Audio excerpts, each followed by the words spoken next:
이재명 더불어민주당 대표에 대한 구속영장이 청구가 됐습니다. 말씀드렸듯이 헌정사상 처음 있는 일인데 위례신도시와 또 대장동 개발 특혜 그리고 또 성남FC 후원금 의혹과 관련해서 이 구속영장이 청구가 됐습니다.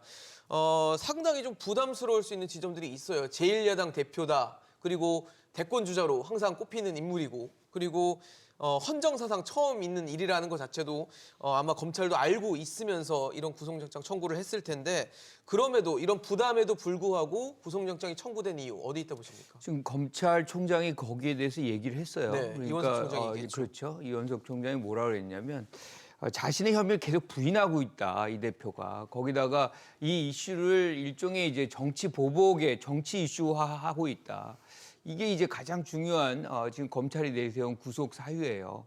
거기다가 이제 위례 그리고 대장동 그다음에 성남 FC 하나하나의 어떤 혐의들을 제시하면서 구속의 필요성이 있다. 구속을 시켜달라. 뭐 이렇게 얘기가 되고 있는 거거든요. 네. 그런데 이제 중요한 것은 우리가 상식적으로 이 구속의 사유를 가장 많이 이제 적용하는 경우는 도주 우려나 증거 인멸이거든요. 그렇죠. 그런데 지금 이 대표에 대해서는 검찰이 한 250회 이상의 압수수색을 했어요. 네. 그러니까 더 이상 뭐 나올 게 없는, 숨길 게 없는 그런 이 증거를 그런 상황에다가 더 나아가서는 야당 대표가 어디를 도망가겠습니까? 그러니까 실질적으로 도주리와 증거인멸의 어떤 그 가능성이 매우 낮음에도 불구하고 이렇게 구속을 굳이 시켜서 이렇게 수사를 하겠다는 것은 많은 이견을 다른 목소리를 지금 만들어내고 있어요. 그러니까 어제 김진표 국회의장도 그 얘기를 했죠. 굳이 구속 수사를 해야 되느냐. 그러니까 사실 우리가 수사의 원칙도 불구속이 맞거든요. 그럼에도 불구하고 이렇게 하는 거는 뭔가 정치적인 목적이 없다라고 얘기하기 굉장히 어려워요. 지금 지난달 11일부터 사실상 한 달 동안에 3번의 소환 조사를 했는데 네. 지금 뭐 진도가 빠르게 안 나가면 이게 수사가 뭔가 좀 어려움이 있는 거 아니냐. 뭐 이런 회의감, 회의적 시각 뭐 이런 것들이 비등해질 수 있는 것 그런 것에 대한 우려가 이런 이 대표 특히나 일당입니다. 그냥 야당도 아니고 일당 대표에 대한 어떤 구속영장 청구로 지금 이어졌는데 네. 왜 이렇게까지 해야 되는지 어차피 판단은 검찰의 몫은 아니거든요. 그러니까 법원의 판단이고 몫이죠. 예. 그래서 이거를 자유롭게 조금 더 이 방어할 수 있는 그런 거를 주면서 불구속 재판을 해도 충분할 텐데 이거는 좀 검찰의 무리수다. 저는 이렇게 봅니다. 원영석 위원님 어떻게 보세요? 지금 이제 사상 초유의 야당 대표에 대한 구속영장 청구라고 많은 분들이 이야기하시는데 네. 이 범죄 규모가 역대 사상 최대입니다. 건국 이래 사상 최대의 지역 토착 비리 관료와 그리고 이제 그 업자의 네. 유착 비리 사건입니다. 지금 그 배임 규모만 하더라도 검찰에서 이제 주장하는 게 4,800억 정도가 네네. 발생하지 않습니까? 네. 거기에 133억이 지금 뇌물입니다. 뇌물은 1억만 넘어도 최고형이 무기징역인데 지금 이제 133억이 133억이 뇌물 혐의로 지금 예. 잡혀져 있고 그런 이제 사상 초유의 범죄를 저지르셨어요. 예, 그런 혐의가 있어요. 네. 게다가 이제 공범들이 전부 다 구속이 됐습니다.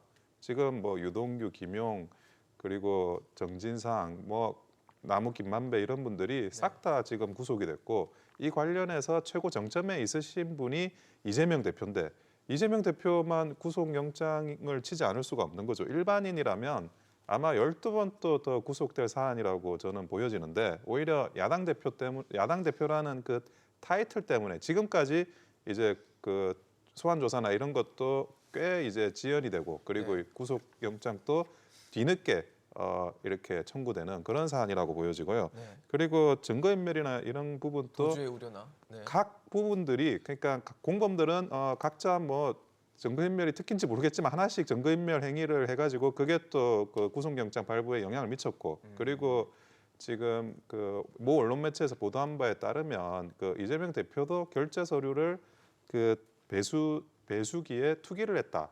그러면서 이제 증거인멸 시도를 했다라는 그런 이야기도 또 있습니다. 게다가 이제 정성호 의원 같은 경우에는 사실은 뭐 본인은 그게 회유가 아니라고 하지만 네. 사실상 회유를 한 거거든요. 정진상, 김용을 확인해가지고 접견했죠. 그래서 접견해가지고 그거는 뭐 회유라고 볼 수밖에 없는 행동을 했고 그런 관점에서